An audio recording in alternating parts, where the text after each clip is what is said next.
आजानुलम्बितभुजो कनकावदातो संकीर्तनैकपितरो कमलायताक्ष विश्वम्भरो द्विजवरो युगधर्मपालो वन्दे जगत्प्रियकरौ करुणावतारो। हे कृष्ण करुणा सिंधो दीनबंधो जगत्पते गोपेश गोपिका कांत राधा कांत नमोस्तुते। तप्त कांचन गौरांगी राधे वृंदावनेश्वरी वृषभानुसुते देवी प्रणमामि हरिप्रिये। भक्त्या विहीना अपराधलक्षये क्षिप्ताश्च कामादितरङ्गमध्ये कृपामयि त्वां शरणं प्रपन्ना वृन्दे नुमस्ते चरणारविन्दम्। जय श्री कृष्ण चैतन्य प्रभु नित्यानंद श्री अद्वैत गदाधर श्रीवासादि गौर भक्त वृंद। हरे कृष्णा कृष्ण कृष्ण हरे हरे हरे राम राम राम हरे हरे। सर्वप्रथम भगवान के अभिन्न प्रकाश विग्रह संबंध ज्ञान प्रदाता श्री गुरुपाद पद्म पूज्यपाद दंडी स्वामी अष्टोत्तर सत श्री श्रीमद भक्ति प्रसाद विष्णु गोस्वामी गुरुदेव महाराज के पावन श्री चरण कमलों में असंख्य कोटि दंडवत ज्ञापित करते हुए उनकी अहेतुकी कृपा प्रार्थना करती हूँ। वे अपनी कृपा वर्षण करें जिससे निज कर्ता अभिमान भाव को छोड़कर एकमात्र उनकी वाणी के वाहक के रूप में अपना परिचय दे सकूं। परम गुरुदेव नित्य लीला वैष्णव विष्णुवास श्रीमद भक्ति रहित माधव गोस्वामी महाराज परमेष्ठि गुरुदेव जगत गुरु भक्ति सिद्धांत सरस्वती गोस्वामी ठाकुर प्रभुपाद वह समस्त गुरु परंपरा जय युक्त हूँ। सपार्षद श्रीमन नित्यानंद प्रभु श्री गौर हरि वृंदावन बिहारी श्री राधा गोपीनाथ भगवान जय युक्त हूँ।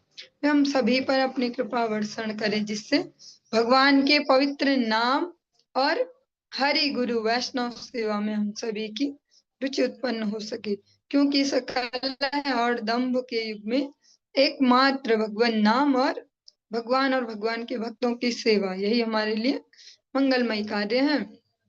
आज हम श्रवण करेंगे भगवान के वांग्मय विग्रह श्रीमद् भागवतम के अंतर्गत दसम स्कंद का 11 अध्याय हमारा चल रहा है।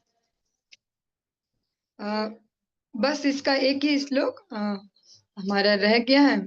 आज हम यहाँ से प्रारंभ करेंगे, फिर द्वादश अध्याय को प्रारंभ करेंगे। ओम नमो भगवते वासुदेवाय ओम नमो भगवते वासुदेवाय ओम नमो भगवते वासुदेवाय।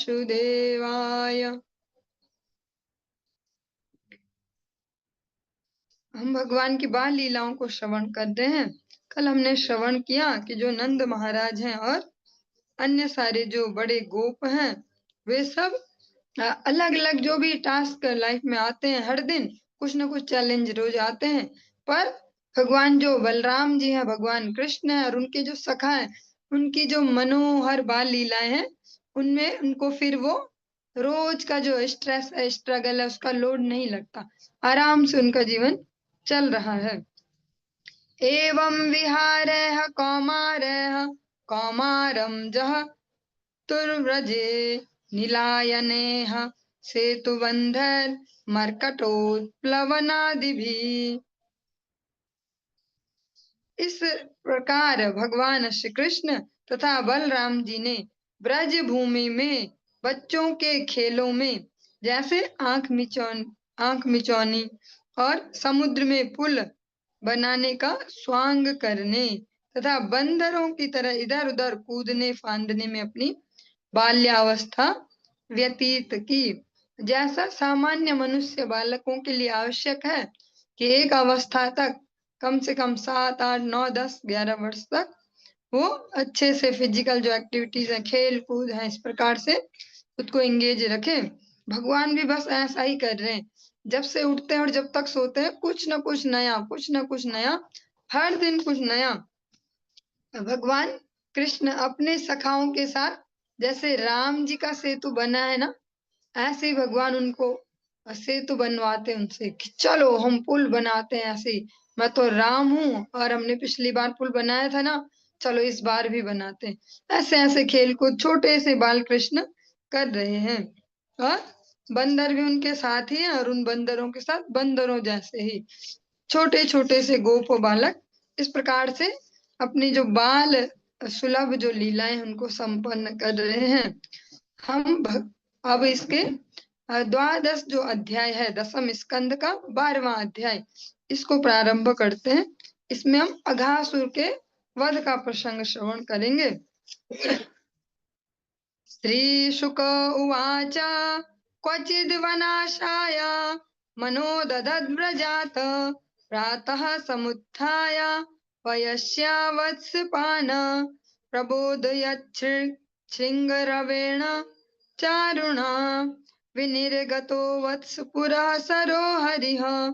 श्रील सुखदेव गोस्वामी जी ने आगे कहा, हे राजन, एक दिन श्री कृष्ण ने जंगल में विहार करते हुए कलेवा करना चाहा। उन्होंने बड़े सुबह उठकर सींग का बिगुल बजाया और उसकी मधुर आवाज से सभी ग्वाल बालों और बछड़ों को जगाया।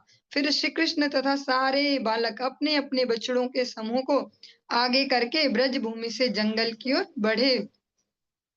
जो छोटे छोटे बालक, इनको अभी ज्यादा दूर नहीं भेजा जाता था, लेकिन आज ठाकुर जी के पास हर दिन एक नया आइडिया है। हाँ, जैसे हम सामान्य मनुष्य बालकों में भी देखते हैं, हर दिन कुछ नया नया उत्पात ढूंढते हैं। छोटे छोटे बच्चे जो सुपर एक्टिव टाइप के होते हैं, कुछ ना कुछ नया उत्पात हर दिन। ऐसे ही भगवान श्री कृष्ण भी हर दिन के लिए कुछ नया ढूंढ लेते हैं, दिने दिने नवम नवम। और ऐसे ही जब ऐसे भगवान को हम अपने जीवन में धारण करते हैं, तो हर दिन हमारे जीवन में भी दिने दिने नवम नवम चलता है। फिर वो घिसी पिटी बोरिंग सी लाइफ नहीं रहती, हर दिन कुछ ना कुछ नया। क्योंकि ठाकुर जी को हमने अलाउड किया कि आप इंटरफेयर करो हमारे जीवन में, तो हर दिन कुछ नया नया। आज सबसे जल्दी उठ गए भगवान और सोचते हैं आज थोड़ा जंगल में जाया जाए। और जैसे हम सब बोलते हैं ना, पिकनिक चलते हैं, चलो टिफिन भर के ले जाएंगे, ये ले जाएंगे, वो ले जाएंगे, ऐसा ऐसा। अब तो धीरे धीरे प्रचलन कम हो रहा है ऐसा, कि कहीं जाएंगे तो बना के ले जाएंगे। अब तो ये सब जगह रेस्टोरेंट है, होटल है, बैठो खाओ पियो। पर पहले खुद ही इसी भावना से सुबह जल्दी उठ के बनाएंगे, फिर सब जाएंगे, मिल बैठ के खाएंगे, ऐसा चलता था। भगवान श्री कृष्ण भी आज ऐसा ही विचार करते हैं। आज हम सब लोग वन भोज करेंगे। हाँ, तो सुबह सबसे जल्दी उठे और सींगे का, सींगा जो होता है, सींगे का बिगुल लेके उसको बजा बजा के अपने सारे मित्रों को उठाते हैं। जैसे अगर जिस भी घर में 2-3 बच्चे हों, वहां देख सकते हैं, एक भी उठ जाए तो फिर उंगलीबाजी करे, किसी की चूटी काटे, हल्ला मचाए, कान में आओ करे, कुछ करे, फिर सबको उठाने लग जाता है। ऐसे ही भगवान श्री कृष्ण आज सारे अपने मित्रों को और बछड़ों को, जिनकी उनको जिम्मेदारी मिली है, सबको उठाते हैं सींगे का बिगुल बजा के। और फिर सारे जमा हुए, सबकी मैया ने उनके टिफिन पैक किए और सब चल पड़े ब्रजभूमि से जंगलों की ओर। तेनैव साकं पृथुकाः सहस्रशः स्निग्धाः सुसिग्वेत्र विषाणवेणवः स्वान् स्वान् सहस्रो परिसङ्ख्य यान्वितान् वत्सान् पुरस्कृत्य विनिर्ययुर्मुदाः।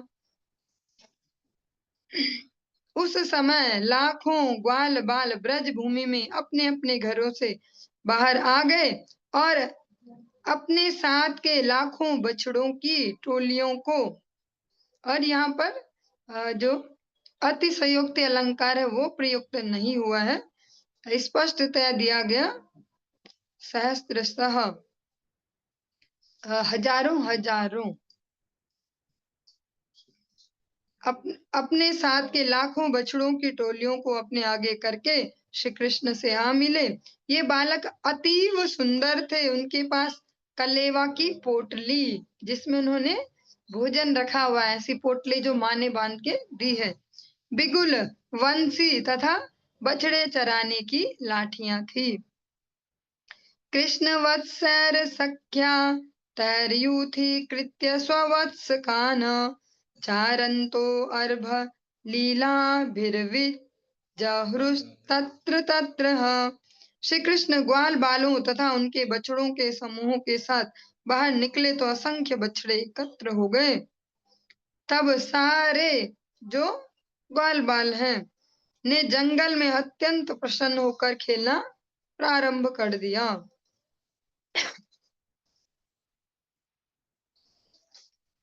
यहाँ पर बहुत ही सावधानी और स्थिरता से दिया गया। असंख्यातः अनंत है। वहां पर बछड़ों की और ग्वाल बालों की ऐसी कोई काउंटिंग नहीं दी गई। ऐसे वे कैसे हैं जिनकी हम संख्या न कर पाए। और जब भगवान के रास का भी प्रसंग सुनते हैं, जिसको अलग अलग एंगल से इस जगत के जीव देखते हैं, उसमें भी असंख्य गोपियों का ही वर्णन आता है। ये हमारी बुद्धि से परे है, क्योंकि हम तो अगर घर में 10 लोग बुलाने तो सोचना पड़ता है कि भैया 10 चेयर इधर उधर, फिर 10 ऐसा चाहिए, 10 थाली प्लेट, ऐसा सब व्यवस्था तो हमारी बुद्धि से थोड़ा परे है। इसीलिए भगवान की लीलाओं को कहते हैं अचिंत्य, हमारे चिंतन से परे हैं। फल प्रवालस्तव कुसुमनः पिच्छधातुभिः काच गुज्जामणि स्वर्ण भूषिता अप्यभूषयन्। यद्यपि इन बालकों की माताओं ने पहले से इन्हें कांच, गुंजा, मोती तथा सोने के आभूषणों से सजा रखा था। ये कांच नहीं बोला, काच बोला। किंतु फिर भी जंगल में जाकर उन्होंने फलों, हरी पत्तियों, फूलों के गुच्छों, मोर पंखों तथा गेरों से अपने आप को सजाया। लेकिन फिर से बच्चों ने अपना श्रृंगार स्वयं कर लिया। अगर आप सभी ने भी भगवान की कृपा से ऐसे बचपन का आनंद लिया हो तो आप भी समझ सकते हैं कि कैसे कैसे करते थे बचपन में बच्चे। ऐसे ही ये भी कर रहे हैं, जैसे उन्हें जो भी मिल रहे, हरे पत्ते, फूल, हाँ, और फूलों के गुच्छे, मोर पंख और गेरू, जो लाल मिट्टी एक प्रकार से होती है, अभी भी गाँव में प्रयुक्त की जाती है। ऐसे इस सब से खुद को सजा धजा लिया, जैसा उनको लगता था कि ऐसे मैं बढ़िया लगूंगा। सबने अपना अपना श्रृंगार किया। हम सब भी, जब हम लोग भी छोटे छोटे थे तो रामलीला या ऐसा कुछ करते। कैसे करते किसी को पता नहीं चलता था। जो अपने खेलने का अड्डा होता था ना, खेलने वाली जगह, ऐसे वहीं पे, और घर से मुकुट बना के ले जाते, गत्ते से खुद ही ऐसे उनको सजा धजा के धनुष बाण बना के ले जाते, और ऐसा कुछ खेल कूद करते थे। तो ये गोप बाल विहार जी यहाँ पर इसी प्रकार से कर रहे हैं। बाल सुलभ, ज्यादा वहां पे अभी बुद्धि प्रधान नहीं है कि कौन देख लेगा, कौन क्या बोलेगा। ऐसा अच्छे से अपने मन मर्जी से अपना श्रृंगार किया। मुष्णन्तो अन्योन्य सिक्ख्यादीन ज्ञाता नाराच चिक्षिपुः तत्रत्याश्च पुनर्दूराद संतश्च पुनर्ददुः। सारे ग्वाल बाल एक दूसरे की कलेवा की पोटली चुराने लगे। जब कोई बालक जान जाता कि उसकी पोटली चुरा ली गई है तो दूसरे बालक उसे दूर फेंक देते और वहां पर खड़े बालक उसे और दूर फेंक देते। जब पोटली का मालिक निराश हो जाता तो दूसरे बालक हंस पड़ते, और जब वो रो ही देता तो उसको पोटली लौटा दी जाती। ऐसा तो थोड़ा आज के समय में भी अभी भी बच्चा है, बालकों का ऐसा स्वभाव। जैसे निताई जाता है तो ठाकुर जी को जो भोग लगता है तो उसका अलग ही टेस्ट होता है, तो सब बच्चे उत्सुक रहते कि इसके टिफिन में क्या है। हाँ, और फिर वो बोलता कि आप ना ज्यादा दिया करो, वो सब छीन लेते और मेरे लिए नहीं बचता। जब कुछ स्पेशल वैसा बनाओ तो ज्यादा भर के दे दो, सब छीन लेते हैं। ऐसे जो ग्वाल बाल है वो ऐसा ही कर रहे हैं, आपस में खेल कूद, एक की पोटली छीनी, ऐसे ऐसे करके सब आनंद ले रहे हैं। और भगवान आज जो पूर्ण पुरुषोत्तम भगवान है, जिनको कहते हैं बड़े बड़े टाइटल जिनके नाम पे, अखिल कोटि ब्रह्मांड नायक, समस्त नियंताओं के नियंता, ऐसे भगवान आज ऐसे छोटे छोटे बच्चों के जैसे उनके साथ ही सारे खेल कर रहे हैं। यदि दूरं गतः कृष्णो वनशोभेक्षणायतम् अहं पूर्वमिति संस्पृश्य रेमिरे। कभी कभी भगवान श्री कृष्ण जंगल की शोभा देखने के लिए दूर तक निकल जाते, तब सारे बालक उनके साथ जाने के लिए यह कहते हुए दौड़ते, दौड़ कर श्री कृष्ण को छूने वाला मैं पहला हूँगा, फर्स्ट मैं आऊंगा। जैसे बच्चे कहते हैं, मैं श्री कृष्ण को सबसे पहले छूंगा। इस तरह वे भगवान श्री कृष्ण को बारंबार छू छू कर जीवन का आनंद लेते। केचिद् वेणून् वादयन्तो धुमान्तः शृङ्गाणि केचन, केचित् भृङ्गयः प्रगायन्तः कूजन्तः कोकिलः परे, विच्छायाभिः प्रधावन्तो गच्छन्तः साधुहंसकैः वकैरुपविशन्तश्च नृत्यन्तश्च कलापिभिः, विकर्षन्तः कीशबालान् आरोहन्तश्च तैर्द्रुमान्, विकुर्वन्तश्च तैः साकं प्लवन्तश्च पलाशिषु, साकम्भे कैर्विलग्नन्तः सरितः स्रवसम्प्लुताः, विहसन्तः प्रतीच्छायाः क्षपन्तश्च प्रतिश्वनान्। इत्थं सतां ब्रह्म सुखानुभूत्या दास्यं गतानां परदैवतेन, मायाश्रितानां नरदारकेण साकं विजहृह कृतपुण्यपुञ्जाः। सारे बालक भिन्न भिन्न कार्यों में व्यस्त थे। कुछ अपनी बांसुरियां बजा रहे थे, कुछ सींग का बिगुल बजा रहे थे, कुछ भौरों की गुंजार की नकल कर रहे थे, तो अन्य बालक कोयल की कुहू कुहू की नकल कर रहे थे। कुछ बालक उड़ती चिड़ियों को भूमि पर की, जो चिड़ियाएं उड़ रही हैं उनकी जो परछाई है भूमि पर पड़ने वाली, उसके पीछे दौड़ कर उसकी नकल कर रहे थे। तो कुछ हंसों की सुंदर गति तथा उनकी आकर्षक मुद्राओं की नकल उतार रहे थे। कुछ चुपचाप बगुले के पास बैठ गए और कुछ मोरों के नाच की नकल करने लगे। कुछ बालकों ने वृक्षों के बंदरों को आकृष्ट किया, कुछ इन बंदरों की नकल करते हुए पेड़ों पर कूदने लगे, कुछ बंदरों की तरह मुंह बनाने लगे और कुछ एक डाल से दूसरी डाल पर कूदने लगे। कुछ बालक झरने के पास गए और उन्होंने मेंढकों के साथ उछलते हुए नदी पार की और पानी में अपनी परछाई देखकर वे हंसने लगे। वे अपनी प्रतिध्वनि की आवाज की निंदा करते।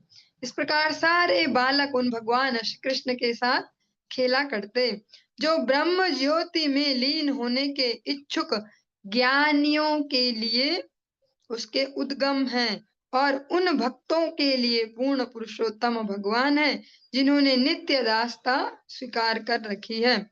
किंतु सामान्य व्यक्तियों के लिए वे एक सामान्य व्यक्ति हैं। ग्वाल बालों ने अनेक जन्मों के पुण्य कर्मों का फल संचित कर रखा था, फलतः वे इस तरह पूर्ण पुरुषोत्तम भगवान के साथ रह रहे थे। भला उनके इस महाभाग्य का वर्णन कौन कर सकता है।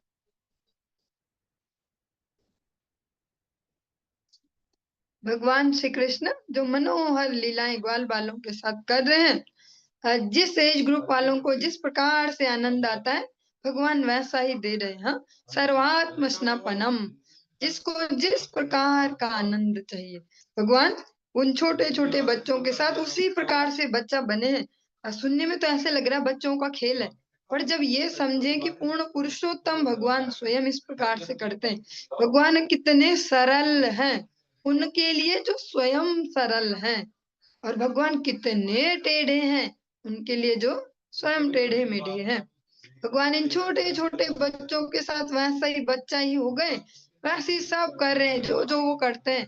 और बच्चे क्या क्या कर सकते हैं ये तो भगवान भी नहीं जान सकते, कभी कुछ भी कर सकते हैं। भगवान आज उनके साथ सब कुछ कर रहे हैं, कभी बंदरों की नकल, कभी मोरों जैसा नाच कर रहे हैं, अलग अलग प्रकार से बाल जो आनंद है उसका आनंद ले रहे हैं।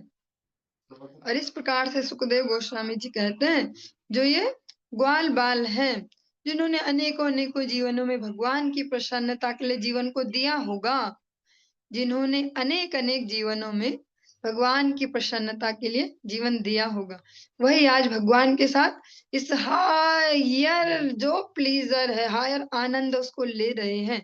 अभी जब हम संकीर्तन करते हैं भगवान का, तो कितना आनंद आता है, कुछ देर के लिए सब अपना एज ग्रुप भूल जाते हैं, अगर सच में इंगेज होके करते हैं तभी।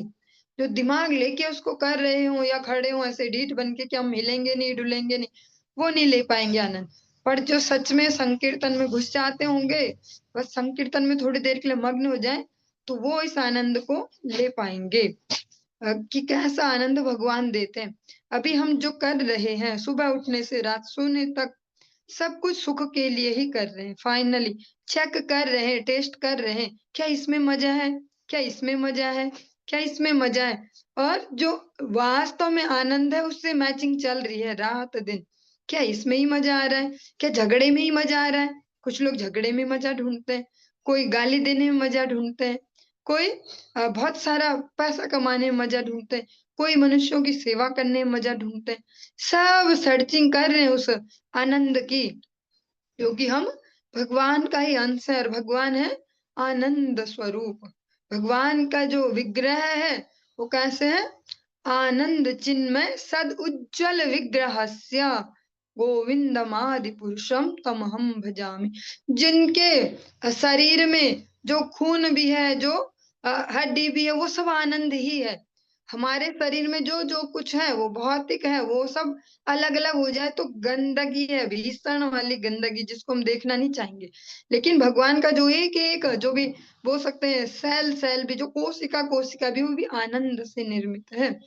ब्रह्मा जी कहते हैं आनंद चिन्मय सद उज्जवल विग्रहस्य, ऐसे श्री भगवान है। ऐसे भगवान का शाश्वत दास होने के कारण, उनका नित्य अंश होने के कारण, हम भी हमेशा उस ही आनंद की ही सर्चिंग में है। चाहे हम कुत्ता बनते हैं तब भी हम उसी आनंद की सर्चिंग में, कहाँ कहाँ से मिल सकता है वो। हाँ, और स्पेशली मनुष्य तो रात दिन इसी सर्चिंग में कि कहाँ से वो सुख, वो मैचिंग हो जाए, थोड़ा सा वो सिग्नल मैच हो जाए, वो आनंद वाले, उसकी ही हम सभी सर्चिंग में हैं।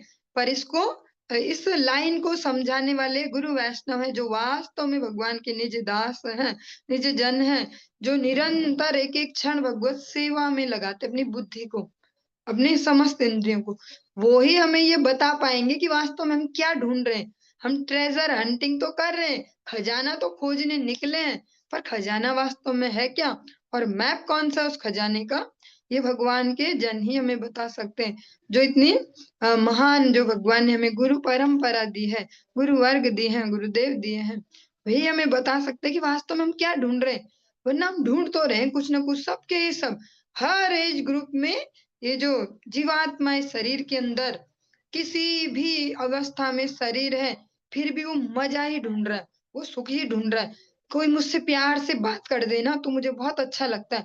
जरूरी नहीं कोई मुझे ऐसे घी में नला दे, कोई मुझे ऐसा दे दे, बस दो बोल प्यार के बोल देना, बस खुश हूं मैं। ऐसे ऐसे ऐसे डायलॉग हम सब सुनते हैं। और इससे ऊपर तो बहुत कुछ है कि यही दे दे। अच्छा, ऐसे अलग अलग सोशल मीडिया पे अलग अलग प्रकार से सुनते हैं कि भैया ऐसे हो पति, ऐसी हो पत्नी, ऐसे ऐसे, हमें ऐसा, तब सुखी होंगे, तब सुखी होंगे।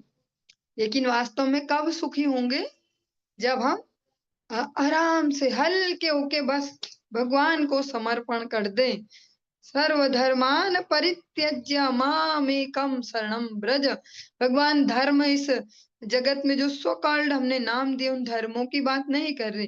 धर्म शरीर धर्म, मनोधर्म, अलग अलग प्रकार के जो कपट धर्म हमने चादरें ओढ़ी हैं, इन धर्मों की बात भगवान करते हैं। माम एकम शरणम ब्रज, माम एकम, एक मुझे ही शरणागत हो जाओ, फिर तुम्हारे जीवन में चैन पड़ जाएगा। और जो जो तुम्हें लग रहा है ये पाप वो पाप, सबसे मैं तुम्हें छुटकारा दे दूंगा। पर मामेकम शरणम ब्रज, ऐसे जो आनंद चिन्मय सदुज्जल विग्रह से ऐसे भगवान है।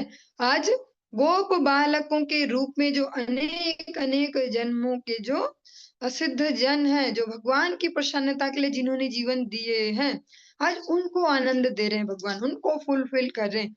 और जिस प्रकार से वो एक्सेस में मिल सकता उसी प्रकार से दे रहे हैं। जितना जितना हम गुरु वैष्णव अनुगत्य में अपने मन और ये तीक्ष्ण सी बुद्धि, जो चालू बुद्धि है, उसको भगवत सेवा में लगा पाएंगे, और जो ये चपल सी इंद्रियां हैं, मन है, इसको जितना जबरदस्ती भगवत सेवा में लगा पाएंगे, फिर जो भगवान का युग धर्म जिसको भगवान ने डिफाइन किया है इस कलयुग के लिए, संकीर्तन, और उसमें ही हम उस आनंद को अ, अनुभव कर सकते हैं। कोई और उसका माध्यम नहीं है। इसीलिए केवल संकीर्तन धर्म भगवान ने दिया। गौर हरि ने संकीर्तन रास रचाया। भगवान श्री कृष्ण मधुर रस के सबसे श्रेष्ठ पद पर हैं, और जो भी सबसे फाइनल है इस जगत में भी, अगर भौतिक जगत में भी देखते हैं तो सबसे ऊपर मधुर रस ही है। हाँ, कोई किसी को ब्रेन वॉश करना चाहे, कोई किसी प्रकार से ऐसे ऐसे आए दिन हम न्यूज सुनते हैं, इस आईएएस ने देश को धोखा दिया क्योंकि उसे प्रेम हो गया पड़ोसी देश के किसी आईएएस से, ऐसा ऐसा। इस जगत में भी हम देखते हैं सबसे ऊपर मधुर रस है। और भगवान श्री कृष्ण जो समस्त चराचर जगत के स्वामी हैं, जब वो किसी जीवात्मा के लिए इस मधुर रस के सेंटर बन जाते हैं, तो वो परम जो चरम आनंद उसको लेते हैं, जिसको रास के नाम से श्री सुखदेव गोस्वामी जी समस्त गुरु परंपरा कहते हैं। पर उसमें हमारा अधिकार नहीं है, क्योंकि हमारी जितनी भी अभी तक की कंडीशनिंग है, जितनी भी प्रैक्टिस हुई है, वो प्रेम को हम भौतिक दृष्टि से ही समझ पाते हैं। हम इमेजिन भी नहीं कर सकते उसको उस दिव्य एंगल से, भले कितने ही गाने बन जाएं ऐसे हायर हायर से ऐसे ऐसे, पर तब भी नहीं समझा जाता। इस जगत में प्रेम भौतिक ही है। भगवान श्री कृष्ण का जो मधुर रस का प्रेम है बहुत ही हायर है, उसको समझ पाना हमारे बस में नहीं है, और हमारे लिए वो अभी है भी नहीं। तो इसीलिए कलयुग में विशेष करके युगावतार भगवान जो राधा कृष्ण मिलित तनु है, क्योंकि रास लीला जिससे सब अट्रैक्ट हो रहे हैं अलग अलग एंगल से, वे जिनके मध्य संपन्न हुआ, जिनके द्वारा वो जगत में अवतरित हुआ, ऐसे राधा कृष्ण आज एक ही शरीर में आ गए, क्योंकि अलग अलग बॉडीज में जब वो दिख रहे हैं, एक ही तत्व है, भगवान एक ही है। और अगर लक्ष्मी जी की बात करें तो रुक्मणी जी के रूप में आती हैं, तो फिर राधा जी कौन है? तो राधा रानी भगवान स्वयं श्री कृष्ण ही है। उनकी आह्लादनी शक्ति स्वरूप जब लेती है तो राधा रानी है। पर जब वो अलग अलग आके यहाँ कुछ परफॉर्म करते हैं, तो हम उन्हें जगत के स्त्री पुरुष जैसे देखते हैं कि शायद स्त्री पुरुष रिलेशनशिप में ही मजा होगा, ऐसा कुछ। और ऐसा इस जगत में भी देखा जाता है अलग अलग प्रकार से। उसको समझना हमारे लिए थोड़ा टफ है, थोड़ा नहीं बहुत ज्यादा, जन्मों जन्मों खप जाएंगे। इसीलिए ये दोनों फिर युगल होके आए, एक ही फॉर्म में आ गए और हो गए श्री गौर हरि। राधा रानी का गौर और ठाकुर जी का हरि दोनों मिलकर श्री गौर हरि। और ऐसे गौर हरि ने इंट्रोड्यूस किया संकीर्तन रास। अगर आप जाते हैं पूरी धाम में टोटा गोपीनाथ मंदिर में दर्शन करेंगे, तो एक पूरी वॉल पे संकीर्तन रास का उन्होंने वहां पर चित्रित किया है। महाप्रभु ने जो सर्वोत्तम उन्नत उज्जवल रस है, जो आज तक दिया नहीं गया है जगत को, अनर्पित चरीम चिरात करुणयावतीर्ण कलौ समर्पयितुम उन्नतोज्ज्वल रसाम स्वभक्ते श्रियम। ऐसे जो गौर हरि है, जो आज तक दिया नहीं गया यहाँ जीवों को, बस इनको ऐसे ही चल रहे हैं, अपना धर्म अर्थ काम मोक्ष संपन्न करके निपटते जा रहे हैं।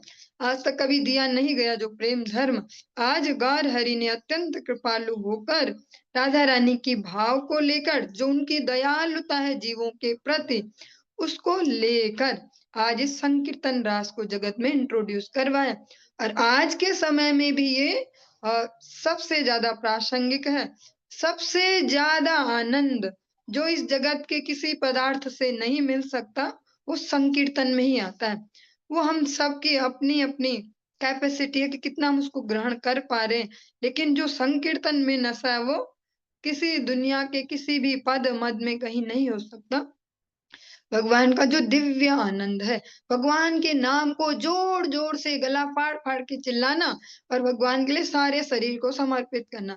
जैसे गेम्स में बोलते कि बैडमिंटन सबसे बढ़िया है भैया, टेनिस हो गया, बैडमिंटन, इसमें दिमाग भी चलाना पड़ता, हर अंग भी लग रहा है, ये सबसे बेस्ट है। ऐसे तो ऐसे इस युग में जो भगवान के आनंद को अगर हम लेना चाह रहे हैं तो उसके लिए सबसे बेस्ट है संकीर्तन।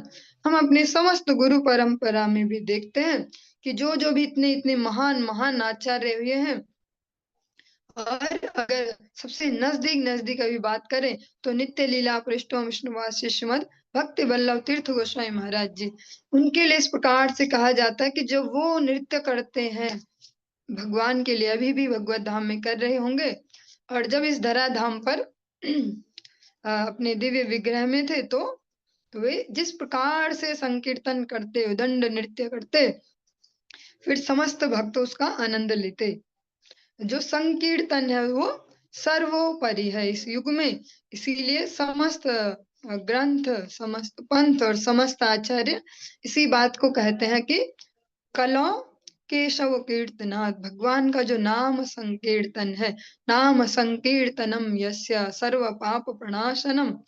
अभी हम भागवत जी जब द्वादश स्कंद में पहुंचेंगे, लास्ट श्लोक में यही श्रवण करेंगे कंक्लूजन में, नाम संकीर्तनम यस्या, जो भगवान का नाम संकीर्तन है उसमें आनंद ढूंढना अगर प्रारंभ करेंगे तो समस्त इंद्रियां शांत हो पाएंगी, वरना बेचैन ही रहेंगी, यहाँ एक्सपेक्टेशन चलती रहेगी, इससे ये एक्सपेक्टेशन, उससे ये शायद थोड़ा सा एक बूंद सुख दे दे मुझे, शायद दो बूंद वो दे दे, ऐसा ऐसा। पर जो संकीर्तन का आनंद लेना शुरू करते हैं वे फिर औरों से एक्सपेक्टेशन छोड़कर ये समझ पाते हैं कि सभी यहाँ दुखी हैं, कोई सुख दे कैसे सकता है किसी को। हाँ, जो खुद ही भिखारी वाली लाइन में खड़ा उससे बोले कि दे दे 2 रुपए, दे दे 2 रुपए, कहाँ से देगा वो। तो ऐसे इस जगत में जितने भी हैं, कल भी एक संकीर्तन प्रोग्राम था, वैष्णव दास प्रभु जी इस प्रकार से कह रहे थे गुरु वैष्णव कृपा से कि जो ये जगत है इसका नाम है दुखालयम, और हम याचना कर रहे हैं यहाँ सुख की, कि भक्ति जी इसलिए करते हैं कि सब सेट हो जाए, हम सुखी हो जाएं, बस कष्ट ना देखें। हाँ, जिनके घर में संकीर्तन हुआ वो माता जी भी कह रही थी, हाँ मेरी भगवान से यही अभिलाष है, मैंने जो जीवन में दुख देखे हैं, अलग अलग प्रकार के संघर्ष, मेरी जो जनरेशन है आगे की, ये बच्चे ना देखे ऐसे। लेकिन यहाँ ये पॉसिबल नहीं है, ये एक इमेजिनरी थॉट है, क्योंकि इस जगत का नाम है दुखालयम। हाँ, इस जगत में अगर किसी को गिफ्ट देना चाहते हैं तो नाम संकीर्तन में उसका प्रेम उदित करवाना, नाम संकीर्तन सबसे सुंदर अनुपम उपहार है। प्रैक्टिकली इस जगत में और कहीं भी अभी सुख बचा नहीं है, कितना ही हम उससे चूस ले, पर है कुछ नहीं, सब भूसा ही भूसा। जब नाम संकीर्तन में जितना अधिक इंगेज होते जाएंगे तब इसको समझ पाएंगे कि ये बोलते क्या है, इतना क्यों पागलों जैसे लगे, सब प्रचार प्रचार प्रचार, इतने महान महान संत क्यों रोडों रोडों में घूमते जा रहे हैं, गांव गांव शहर शहर। तब समझ पाएंगे कि वे उस दिव्य आनंद को बांटना चाह रहे, इस दुखी जनता को, जो ये जेल में बंद है, कारागार में जो बंद है जनता, इस भौतिक जगत की जेल में, इसको वे आनंद बांटना चाह रहे। जैसे बीच बीच में इस भौतिक जगत की जेलों में भी अनेक अनेक लोग जाते हैं। हाँ, कुछ सोशल वर्कर्स जाते हैं, समाज सेवी लोग जाते हैं, कभी कोई जाते हैं कि थोड़ा कैदियों को भी थोड़ा सुख मिले, थोड़ा उन्हें मोटिवेशन मिले, ऐसा ऐसा।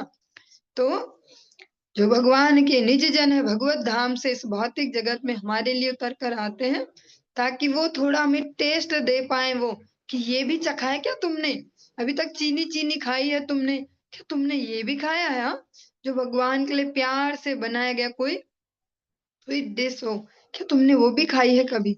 जब संकीर्तन का आनंद हम चख लेंगे तब हम अन्यों से एक्सपेक्टेशन कम करके उनको भी जीने देंगे और स्वयं भी जी पाएंगे। चलिए, ऐसे जो परम भगवान है आज गोप बालकों को जो अनेक अनेक जन्म भगवान के लिए दे चुके हैं, आज उनको उस आनंद का चरम दे रहे हैं। इस जगत में जो कुछ भी एक्टिविटी चल रही है, वे साइंस तरक्की कर रही है, बिल्डिंगें बन रही है। अब उन्होंने ना बहुत मेहनत की, अब उनका घर बन रहा है, अब उन्होंने ऐसे किया, उनकी जॉब लग गई, बच्चे ना अच्छे निकल गए उनके, ऐसा ऐसा जो जो भी, सबके पीछे गोल एक ही है, सुख प्राप्त करना। पर सुख इस जगत में है ही नहीं। तो कोई सी भी एक कंडीशन हम कंप्लीट करते हैं सुख की, फिर अन्य कोई खड़ी हो जाती है, फिर अन्य कोई खड़ी। पर जब हम भगवान में से वो आनंद लेने लगते हैं, तब इस जगत की एक्सपेक्टेशन कम हो जाती। फिर हम समझ पाते हैं nothing is permanent in this world. कुछ भी यहाँ परमानेंट है नहीं, तो ज्यादा सुखी दुखी होके कुछ फायदा नहीं। जो आनंद है वो अगर समझा जाए, समझना हमारे बस में वैसे है नहीं, पर जिसको आनंद कहते हैं वो ना सुखी है ना दुखी है, इन दोनों से परे है। क्योंकि भौतिक रूप से बहुत प्रतिकूलता है, फिर भी शांत है जो भक्ति में है। भौतिक रूप से बहुत अनुकूलता है भैया, दिन आ गए इनके तो, फिर भी वे शांत हैं। वो समय कृत्वा, सुख दुखे समय कृत्वा लाभा लाभो जया जयो। भगवान श्री कृष्ण भगवत गीता में कहते हैं, एक साम्य की स्थिति में रहना, जिसको हम सोचते हैं ना हैप्पी लाइफ, वो हैप्पी ये नहीं होती कि हम 24 घंटे हा हा कर रहे हैं, हम हंस रहे हैं, मुंह थक गया है और हम मर गए हंस हंस के। एक सुखी लाइफ में एक साम्य वाले जीवन को जी रहे हैं कि परिस्थितियां आ रही हैं जा रही हैं, हम उन्हें देख पा रहे हैं आराम से, और बस जीवन चल रहा है ऐसे, हम उसमें घुसे नहीं पड़े। इसने दो गाली सुनाई आज और एक हफ्ते तक वो गाली गई नहीं दिमाग से, बताना तो पड़ेगा इसको, देखते हैं, ऐसा दिमाग चला वैसा दिमाग चला, वो नहीं। और न तो इतने ओवर एक्साइटेड हो जाए कि भैया अगर गलती से कुछ भी आ गया हमारा, आज की दुनिया में जिसको बढ़िया समझते हैं, कोई बढ़िया कपड़े खरीद लिया या फोन खरीद लिया या गाड़ी बाइक जो भी, और फिर सबको ऐसे दिखाते घूमे कि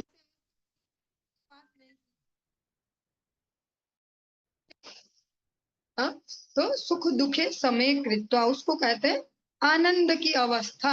आनंद का मतलब वो बिल्कुल नहीं है जो अभी तक हम समझते हैं। हमें लगता है भक्ति में आने के बाद मतलब हैप्पी हैप्पी रहते होंगे, हंसते ही रहते होंगे क्या रात दिन, हा ऐसा, ऐसा नहीं। आनंद में साम्य वाली स्थिति, विचलन नहीं हो, साम्य बुद्धि भी दृढ़ता में हो। बुद्धि ऐसी नहीं हो कि बस इधर फिसले और इधर फिसले, कभी आत्महत्या की ओर और कभी हत्या की ओर, तो ऐसे नहीं। आनंद में एक साम्य वाली स्थिति, और भगवान की सेवा के लिए दृढ़ रहना हर परिस्थिति में, उसको ही कहते हैं आनंद।